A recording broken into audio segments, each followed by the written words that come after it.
তো বন্ধুরা, একদিন একটা মেয়ে তার শ্বশুরকে তাদের সোসাইটিতে কাজ করতে দেখে ফেলে। এটা দেখে সে অবাক হয়ে যায় এবং তার স্বামীকে ডাকতে যায়। ঠিক তখনই একটা মেয়ে এসে সেই বৃদ্ধ লোকটিকে জিজ্ঞেস করে যে আপনি এখানে কেন কাজ করছেন। তখন সেই বৃদ্ধ লোকটি বলল যে তার ছেলে এবং বউ মিলে তাকে ঘর থেকে বের করে দিচ্ছে, কিন্তু সে এই সোসাইটিকে ছেড়ে দিতে চায় না, তাই সে এখানে দৈহিক পরিশ্রম করছে। কিন্তু সেই মেয়ে বৃদ্ধ লোকটিকে বলে যে সে তার ছেলেকে খুব ভালো চরিত্রের মানুষ মনে করতো, কিন্তু সে দেখি এখন এটা দেখানোর জন্য করছে। এই বলে সেই মেয়েটি সেখান থেকে চলে গেল। তারপর আরেকটি ছেলে এসে বলল আপনার ছেলের এত টাকা পয়সা থাকা সত্ত্বেও আপনি এখানে কেন কাজ করছেন। তখন বৃদ্ধ লোকটি আবারও বলল তাকে যে তাকে ঘর থেকে বের করে দেওয়া হয়েছে। এই কথা শুনে সেই ছেলেটি অবাক হয়ে যায়। ঠিক তখনই স্বামী স্ত্রী বেরিয়ে আসে। বাপরে, ডাকতে গিয়ে মনে হয় একবারে ভুলেই গেছে।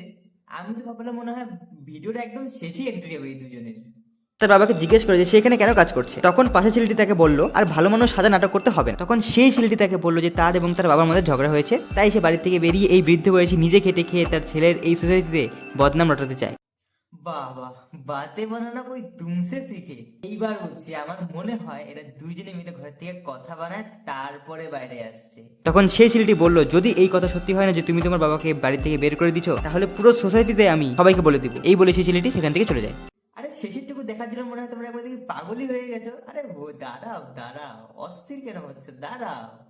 তো গাইস, এর পরেরটু কি হলো সেটা জানার জন্য তোমাকে অবশ্যই পার্ট 2টা দেখতেই হবে। আর সেটা দেখানোর জন্য তোমাকে করতে হবে এই চ্যানেলটাকে একটা সাবস্ক্রাইব করতে হবে।